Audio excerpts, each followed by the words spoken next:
Әр үйде қандай емдік шөптердің болуы керек екенін білесіз бе? Білмесеңіз, видеоны соңына дейін көріп, арнаға тіркелуді ұмытпаңыз. Ассалаумағалейкум достар, арнаға қош келдіңіздер. Бүгінгі видеода әр үйде болуы керек емдік шөптер жайлы айтамыз. Райхан. Хош иісті бұл шөп классикалық капре салатын, песто тұздығын және басқа да көптеген дәмді тағамдарды дайындау кезінде қолданады. Жұпары аңқыған иісімен ерекше дәмі тағамды түрлендірумен қатар тәбет ашылатындай тәтті етеді. Ал ем ретінде қолданған кезде физикалық және жүйке жүйесіне түскен салмақты жеңілдетеді. Ағзаны ластанудан қорғайды, токсиндер мен улы заттардан тазалайды.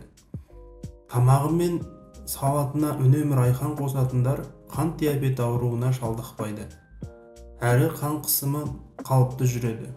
Ал егер шайға қосып ішетін болсаңыз, есте сақтау қабілетіңізді нығайып, алаңдаушылық сезімі азаяды. Жалбыз. Сіздің басыңыз ауырып, буыныңыз ауырып жатып қалсаңыз, онда жалбыз қосылған шай ішіңіз.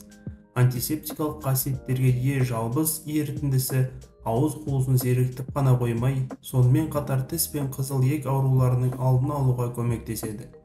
Сондай-ақ іштің ауруы мен шаншуын керемет басады. Тіпті жүйке жүйесінің мәселесін шешіп, жүрегіңізді тыныштандырады.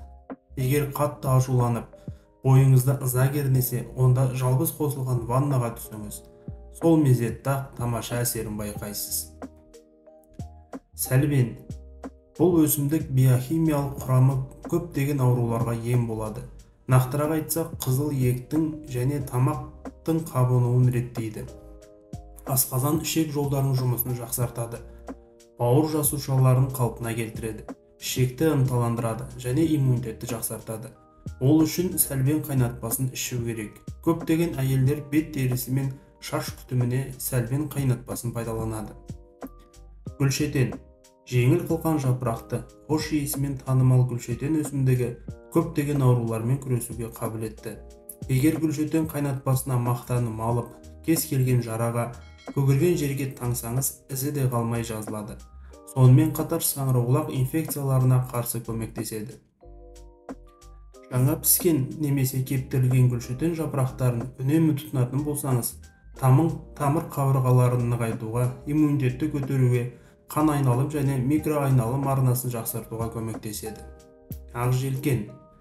Ең қолжетімді өсімдіктердің бірі болып табылады. Ақжелкен өкпе бронхы, жөтел, астма, тыныс алу проблемаларын, бауыр, ұйқы безі ауруларына ем болады. Оған қоса несеп жыныс жүйесінің қызметін қалыпқа келтіреді. Беттегі қара дақтарды ағартып, секпілді кетіреді. Рукола. Жеңіл салаттарда пайдаланатын дәмді өсімдік. Калориясы аз, сәйкесінше талшыққа өте бай рукола ішек жұмысын жақсартады, ағзаны қуаттандырады, әрі аштықты сездірмейді. Сонымен қатар иммундық жүйені нығайтуға, жүрек пен қан тамырларының жұмысын жақсартуға көмектеседі. Терінің, шаштың және тырнақтың жағдайын жақсартады. Аскөк.